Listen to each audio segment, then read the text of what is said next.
이번에는 보복범죄를 재판부가 얼마나 중하게 보느냐는 좀 사건인데 좀 사건 내용을 좀 설명해 주시겠어요? 그러니까 자신이 스토킹했던 여성의 아버지에게 중상을 입힌 20대 남성이 징역 10년이 선고가 된 사건인데요. 네. 일단 그 당시 사건이 어떻게 벌어졌는지부터 좀 설명을 드리겠습니다. 지난해 9월이었고요. 이 스토킹범이 스토킹하던 여성의 아버지 회사에 찾아갑니다. 찾아가는데 그냥 가지 않았고요. 범행 도구를 챙겨갔습니다. 예. 범행 도구를 챙겨서 사무실에 도착을 했고 사무실에서 아버지를 만났어요. 당시에 이 스토킹범은 그 회사에 아버지가 아니라 스토킹하던 여성이 다니는 줄 알고 갔다고 합니다. 아, 전 여자친구를 찾으러 간 거였군요. 예, 그렇습니다. 알고 갔는데 예. 갔더니 아버지의 회사였던 거죠. 그래서 아버지를 맞닥뜨리게 됐고 아버지하고 몸싸움이 일어나는데요. 예. 몸싸움 과정에서 아버지에게 준비해온 범행 도구를 가지고 상해를 입혔고요.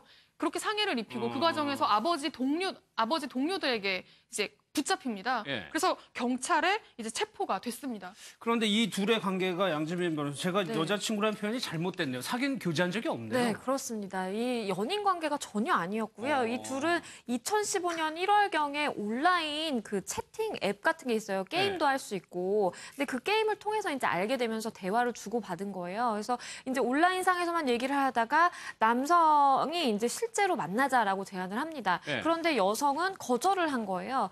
그리고 그 이후에도 남성이 계속해서 연락을 하니까 그 연락처를 바꿔버리고 그냥 연락을 두절했어요. 그랬더니 이 남성이 그때부터 집착이 시작되는데 SNS에 수시로 들어가서 여성의 동향을 체크를 하고요. 거기에 더불어서 조금 여성이 괘씸했는지 여성의 사칭하는 그 아이디, SNS 아이디를 만들어서 이 여성의 지인들에게 뭐 욕을 남긴다든지 말도 안 되는 그 험담을 하는 글들을 남기게 돼요. 그래서 여성이 이걸 나중에 알고 결국에는 이제 고소를 하기도 하는데요. 그래서 그 보복과 이제 협박 혐의, 뭐 명예훼손 이런 혐의 등으로 결국에는 그 징역 10개월을 선고받기도 합니다. 그래서 이 남성 입장에서는 이 여성이 뭐 마음에 들었다라고 하면 너무 좋은 표현인 것 같고요. 네. 어쨌든 우연히 이렇게 만난 이 여성에게 집착 증세를 보이다가 결국에는 이렇게 뭐 험담을 하고 욕설을 하고 협박을 하는 범죄 행위를 저지르게 됐고 네. 그거에 대한 그 대가로서 징역 10개월을 선고받고 복역을 했는데요. 그 이후에도 결국에는 그 분이 풀리지 않아서 결국에는 이런 극단적으로 아버지까지 해하게 되는 그런 범행을 저질렀다라고 보입니다. 최 교수님, 이거는 실제로 교제를 한 것도 아니고 온라인상에서 채팅만으로 알게 돼서 빚어진 사건이거든요. 여기서 주목해야 될 대목이 그겁니다. 처음에 이제 그런 과정을 통해서 스토킹을 하고 명예훼손을 하다가 이 법적 처벌을 받지 않습니까? 징역 10개월을 살고 나왔는데 징역 10개월을 살고 나온 다음에는 이 피해자 여성이 어디 사는지 연락처를 몰랐던 거예요.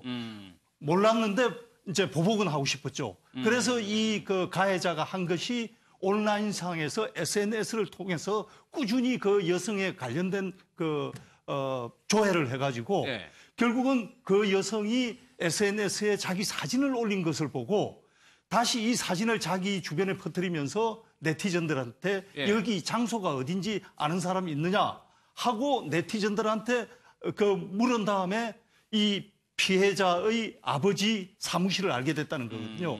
그래서 우리가 무심코 SNS 활동을 하고 있지만 거기 우리의 그 개인 정보들이 무심결에 노출되고 있다. 그렇죠. 이런 데 대해서도 상당히 이 사건을 통해서 경각심을 가져야 될 것 같습니다. 실제로 직접적인 접촉이 없음에도 불구하고 찾아냈다는 건. 근데 이 사람이 감옥에 있을 때부터 이런 좀 앙심을 좀 품었다는 건가요? 그러니까 그 1차 범죄였죠. 그 명예훼손 혐의로 1차 범죄를 저지르고 이제 징역 10개월을 선고받고 복역하던 중에 그때 아마 굉장히 앙심을 품은 것 같습니다. 복수하겠다라는 의지를 다진 것 같고요. 지난해 1월에 출소를 했는데 출소하자마자 지금 말씀해 주신 것처럼 SNS를 통해서 이 여성을 수배하는데 수배해서 어떤 지역에 이 여성이 머물고 있다는 사실을 확인을 해요. 그러니까 어떻게 하냐면 그다음에 그 지역으로 그냥 짐을 싸서 갑니다. 그 지역으로 짐을 싸서 가가지고 그 지역의 모텔에서 숙식을 하면서 공사장 일용직으로 그러니까 하루하루 생활비만 벌어가지고 그러니까 거의 출소한 이후의 생활을 이 여성에게 복수하는데 자신의 온전한 생활을 다 쓴 거예요. 그러던 과정에서 이 여성의 아버지가 다니는 직장까지 알아내게 된 거고 인터넷에다가 이 사무실이 어디인가요? 라고 물어서 직접 범행 도구를 싸들고 가서 이제 범행을 저지르려고 하는 이런 행동까지 했는데요. 예. 그리고 나서 검거가 됐잖아요. 아버지를 상해한 혐의로, 중상을 입힌 혐의로 이제 검거가 돼서 재판을 받는 과정인데 그 재판 과정 중에서도 이 여성을 괴롭힙니다. 반성의 기미가 전혀 없고요. 어떻게 괴롭히냐면 너 정말 운 좋다. 너 때문에 이렇게 여러 명이 다쳤는데 너는 멀쩡하다. 예. 그러니까 마치 또 한 번의 보복을 암시하는 듯한 이런 메시지를 이 여성에게 보내기도 하고 이 여성의 아버지, 중상을 입은 이 여성의 아버지에게는 합의금으로 돈 벌고 싶으면 50원에 합의해주겠다. 네. 라면서 사실상 이건 비아냥이거든요. 그렇죠. 반성하는 기색이 전혀 없이 협박성 편지와 심지어는 이 집으로 피해자의 집으로 쓰레기까지 보내는 어떤 교도소에서 이런 행동까지 했다고 합니다. 그래서 이제 형량이 아마 이 10년이 적절한지는 모르겠는데 예. 어쨌든 징역 10년이 선고가 10년. 됐습니다. 그러니까 이런 부분을 재판부가 굉장히 중요하게 본 거 아니겠어요? 그렇죠. 근데 물론 이제 살인, 미수, 예비 이 정도 가지고는 막 10년 이상 선고를 하지 않아요. 그런데 지금 이제 언론에 나오지 않았는데 아마 재판 받는 도중에도 이렇게 비아냥거리고 뭐 협박하는 편지를 썼잖아요. 아마 제가 볼 때는 그 보복 범죄로 그 아마 범죄 사실도 추가됐을 거예요.